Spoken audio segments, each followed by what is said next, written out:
Assalamualaikum 5th class. How are you? I hope you will all be fine. Today is our 5th online lecture of New Active English. Let's start our lesson without wasting our time. Now open your books and go to the page number 5.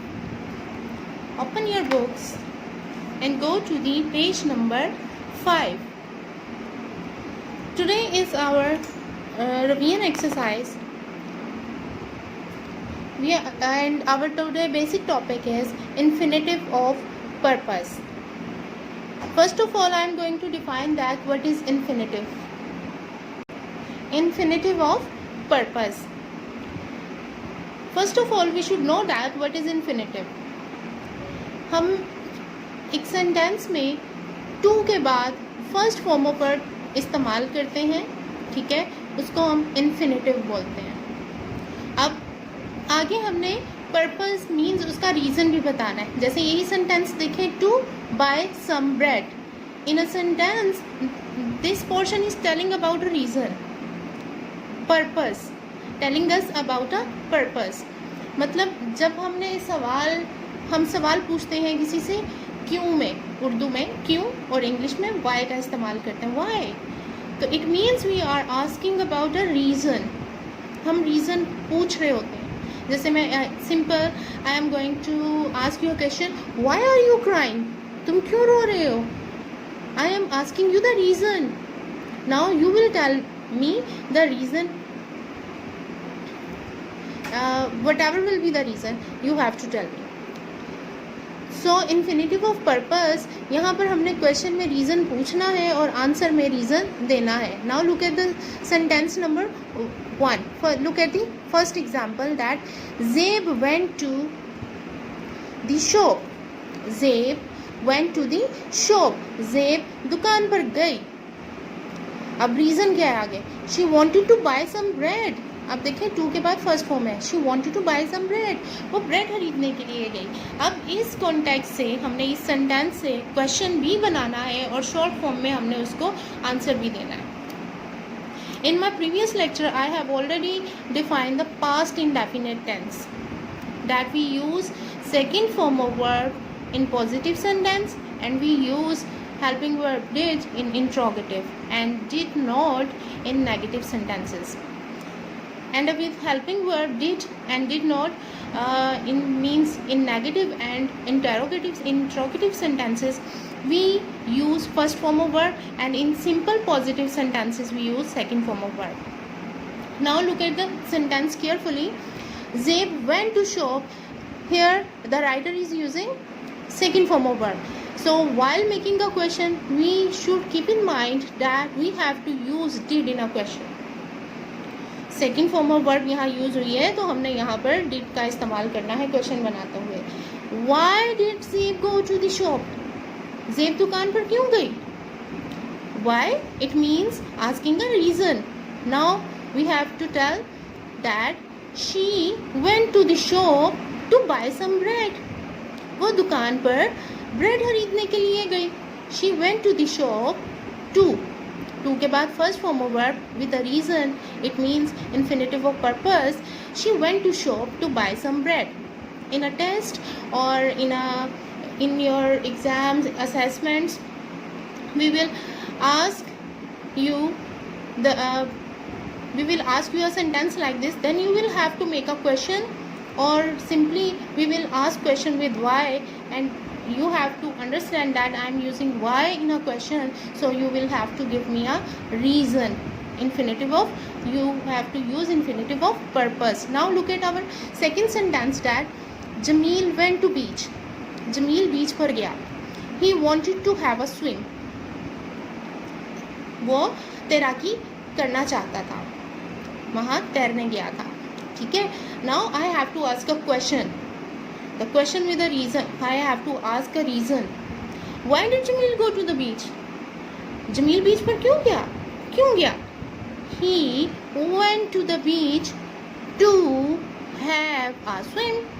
वो तैराकी के लिए बीच पर गया. Simple. Jamil went to the shop. He wanted to buy a kite. Now we will make a question. Why did Jamil go to the shop? Why did Jamil go to the shop? Now we have to answer with a reason. Jamil, question में जब did इस्तेमाल होता है तो answer में फिर हम second form of verb का इस्तेमाल करेंगे. Jamil went to the shop to buy a kite. Jamil went to the shop to buy a kite. Now look at the sentence number 3. Shan went to zoo. He wanted to see the animals. Shan went to zoo. Shan zoo गया. He wanted to see the animals. वो जानवर देखना चाहता था. Now we will ask a question. Why did Shan go to zoo? Shan zoo क्यों गया? Shan went to zoo to see the animals. जानवरों को देखने के लिए शान zoo गया.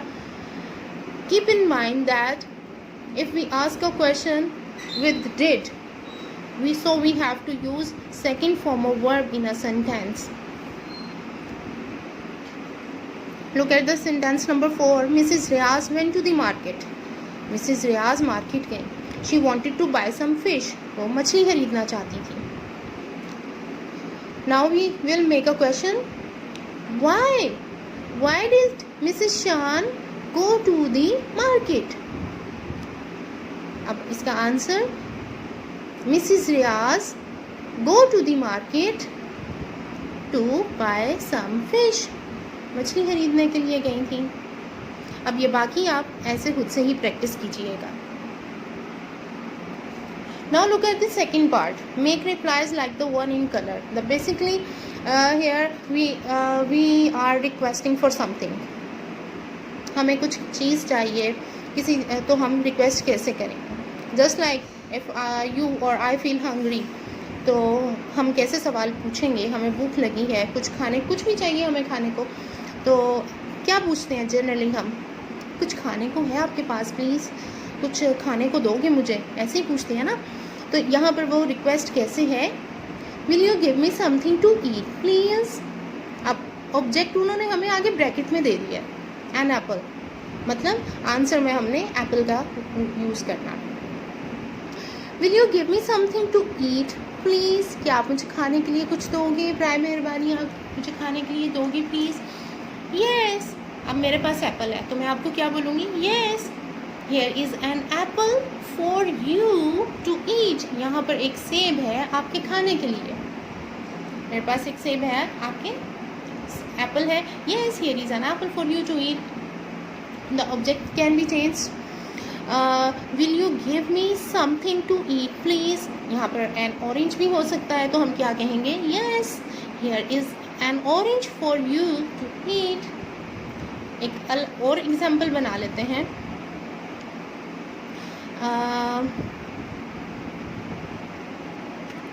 Will you give me something to write on please. क्या आप मुझे कुछ लिखने के लिए दोगे? मतलब मुझे किसी चीज़ पर कुछ लिखना है तो कुछ दोगे. आगे हम ऑब्जेक्ट दे देते हैं, a paper. Will you give me something to write on please. Yes, here is a paper for you to write on.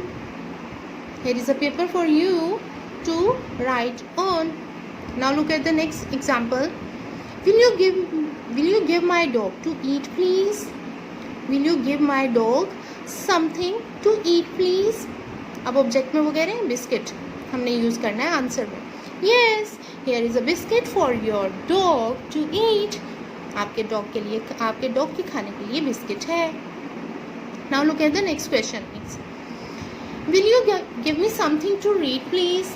If I ask you a question, will you give me something to read please? What will be your answer? Yes, here is a book for you to read.